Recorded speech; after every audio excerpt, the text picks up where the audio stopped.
ஹாய்ங்க. இன்றைக்கி நம்ம புடலங்காய் வச்சு ஒரு சூப்பரான பருப்பு கூட்டு தான் செய்ய போகிறோம். வாங்க எப்படின்னு பார்க்கலாம். ஒரு பாத்திரம் வச்சு அதில் பார்த்தீங்கன்னா எண்ணெய் ஊற்றுங்க. எண்ணெய் காஞ்ச உடனே கடுகு போடுங்க. அது நல்லா பொரியட்டும்.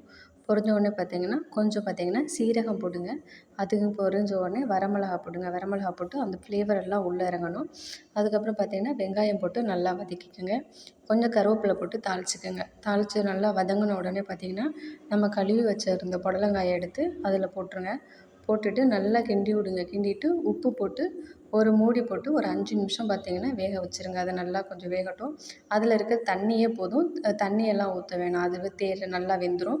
வெந்த உடனே பார்த்தீங்கன்னா கொஞ்சம் சுருங்கி கலர் எல்லாம் மாறி இருக்கும். நம்ம பாசிப்பருப்பு வேக வச்சு வச்சுருந்தோம் பார்த்தீங்களா, அதை இதில் போட்டு மிக்ஸ் பண்ணிவிட்டு உப்பு எல்லாம் எப்படி இருக்குன்னு பார்த்துட்டு நம்ம டேஸ்ட் பண்ணி இறக்கிட வேண்டியதாங்க. நான் கருவேப்பிலை சாதம் செஞ்சேன். அதுக்கு சைடிஷ் பார்த்தீங்கன்னா புடலங்காய் கூட்டு பொரியல் தாங்க.